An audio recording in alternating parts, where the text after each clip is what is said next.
ప్రభుత్వం ఆయన పార్టీ ఎన్నికలకు ముందు ఏం చెప్పింది, అలా ఏం చేస్తున్నది ఒక్కసారి ఆలోచించండి. మీరందరూ రైతు బిడ్డలు. ఏమన్నారు రేవంత్ రెడ్డి గారు?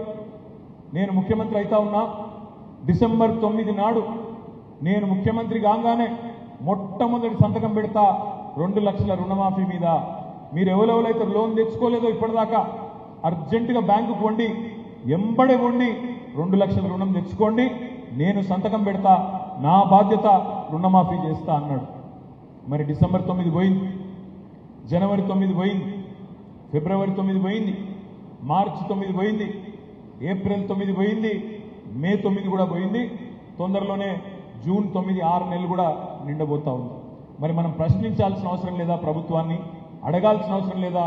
ఒక రైతు బిడ్డగా మళ్ళీ మోసపోదామా ఆలోచించమని చెప్పి నేను కోరుతా ఉన్నాను. ఒకసారి ఎవరైనా మనల్ని మోసం చేస్తే అది వాడి తప్పవుతుంది, మోసం చేసినోడు తప్పవుతుంది. కానీ రెండవసారి కూడా అదే వ్యక్తి చేతిలో మళ్ళా మనం మోసపోతే తప్పు మనదవుతుంది. దయచేసి గుర్తుపెట్టుకోమని మా రైతు బిడ్డలైన మా అన్నదమ్ములందరూ నేను మనస్ఫూర్తి కోరుతా ఉన్నాను. ఎన్ని మాటలు చెప్పిండ్రు, ఒక రుణమాఫీ మాత్రమే కాదు. కేసీఆర్ గారు రైతు బంధు ఇస్తున్నాడు, నేను రైతు భరోసా ఇస్తా. కేసీఆర్ 10,000 ఇస్తే నేను 15,000 ఇస్తా అన్నాడు. మరి 15,000 పడ్డాయా లేదా నాకంటే బాగా మీకే తెలుసు. 15,000 కాదు కదా, కేసీఆర్ గారు ఇచ్చిన 10,000 కూడా దిక్కులేదు. కేసీఆర్ గారి టైంలోనేమో రైతు నాట్లేసేటప్పుడు రైతు బంధు పడుతుండే, రైతు నాట్లేసేటప్పుడు రైతు బంధు పడుతుండే. కానీ కాంగ్రెస్ ప్రభుత్వంలో రైతు ఓట్లేసేటప్పుడు రైతు బంధులు వేసే ఒక ఆలోచన తీసుకొచ్చింది వాళ్ళు.